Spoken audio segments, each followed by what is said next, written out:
नमस्कार साथियों, मैं अनीता श्रीवास्तव आपका हार्दिक अभिनंदन करती हूँ।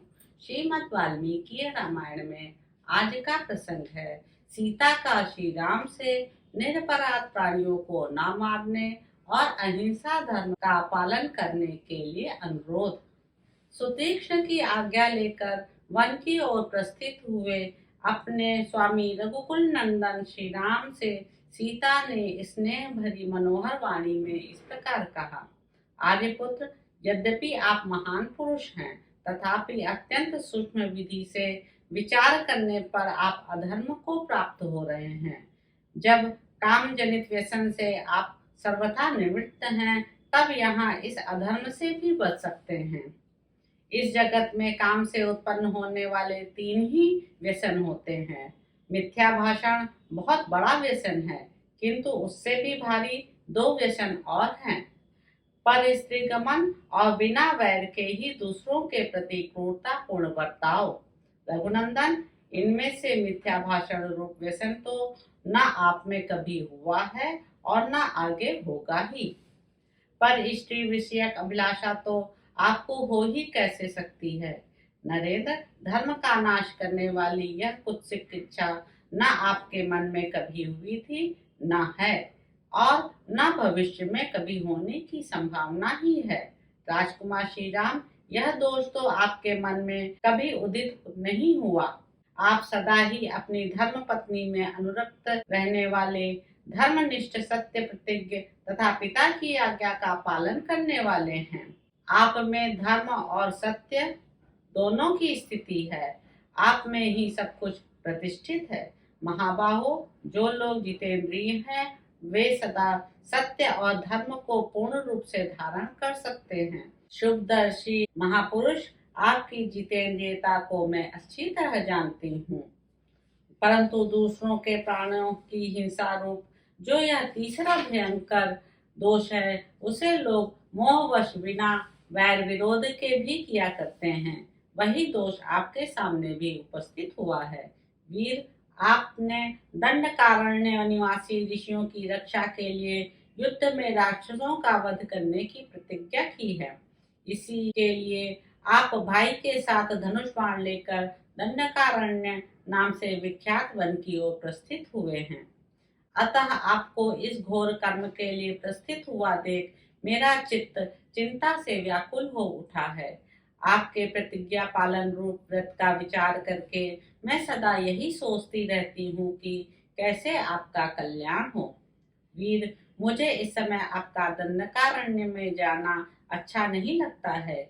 इसका क्या कारण है, यह बता रही हूँ, आप मेरे मुंह से सुनिए। आप हाथ में धनुष बाण लेकर अपने भाई के साथ वन में आए हैं। संभव है समस्त वनचारी राक्षसों को देखकर कदाचित आप उनके प्रति अपने बाणों का प्रयोग कर बैठे। जैसे आग के समीप रखे हुए ईंधन उसके तेज रूप बल को अत्यंत उद्दीप्त कर देते हैं, उसी प्रकार जहाँ शक्तियों के पास धनुष हो तो वह उनके बल और प्रताप को उद्बोधित कर देता है। महाबाहो, पूर्व काल की बात है, किसी पवित्र वन में जहाँ मृग और पक्षी बड़े आनंद से रहते थे, एक सत्यवादी एवं पवित्र तपस्वी निवास करते थे। उन्हीं की तपस्या में विघ्न डालने के लिए सचिपति इंद्र किसी योद्धा का रूप धारण करके हाथ में तलवार लिए एक दिन उनके आश्रम पर आए। उन्होंने मुनि के आश्रम में अपना उत्तम खड्ग रख दिया। पवित्र तपस्या में लगे हुए मुनि को धरोहर के रूप में वह खड्ग दे दिया। उस शस्त्र को पाकर मुनि उस धरोहर की रक्षा में लग गए। वे अपने विश्वास की रक्षा के लिए वन में विचरते समय भी उसे साथ रखते थे। धरोहर की रक्षा में तत्पर रहने वाले वे मुनि फल मूल लाने के लिए भी जहाँ कहीं भी जाते उस खड्ग को साथ लिए बिना कहीं नहीं जाते थे। तप ही जिनका धन था, उन मुनि ने प्रतिदिन शस्त्र धोते रहने के कारण क्रमशः तपस्या का निश्चय छोड़कर अपनी बुद्धि को क्रूरतापूर्ण बना लिया। फिर तो अधर्म ने उन्हें आकृष्ट कर लिया। वे मुनि प्रमादवश रौद्र कर्म में तत्पर हो गए और उस शस्त्र के सहवास से उन्हें नरक में जाना पड़ा। इस प्रकार शस्त्र का संयोग होने के कारण पूर्व काल में उन तपस्वी मुनि को ऐसी दुर्दशा भोगनी पड़ी, जैसे आग का संयोग ईंधनों को जलाने का कारण होता है, उसी प्रकार शस्त्रों का संयोग शस्त्रधारी के हृदय में विकार का उत्पादक कहा गया है। मेरे मन में आपके प्रति जो स्नेह और विशेष आदर है, उसके कारण मैं आपको उस प्राचीन घटना की याद दिलाती हूँ तथा यह शिक्षा भी देती हूँ कि आपको धनुष लेकर किसी तरह बिना वैर के ही दंडकारण्यवासी राक्षसों के वध का विचार नहीं करना चाहिए।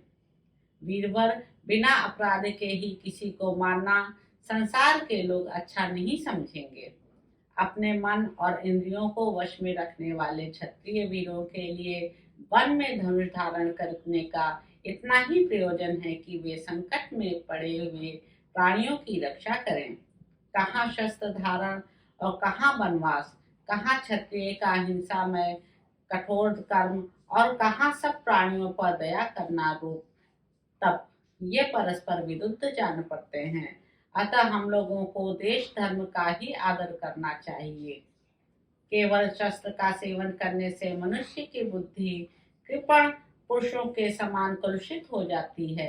अतः आप अयोध्या में चलने पर ही पुनः छात्र धर्म का अनुष्ठान कीजिएगा।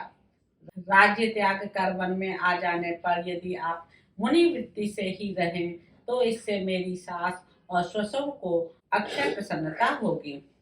धर्म से अर्थ प्राप्त होता है, धर्म से सुख का उदय होता है और धर्म से ही मनुष्य सब कुछ पा लेता है। इस संसार में धर्म ही सार है। चतुर मनुष्य भिन्न भिन्न वानप्रस्थोचित नियमों के द्वारा अपने शरीर को क्षीण करके यत्न पूर्वक धर्म का संपादन करते हैं, क्योंकि सुखदायक साधन से सुख के हेतुभूत धर्म की प्राप्ति नहीं होती है। सौम्य प्रतिदिन शुद्ध चित्त होकर तपोवन में धर्म का अनुष्ठान कीजिए।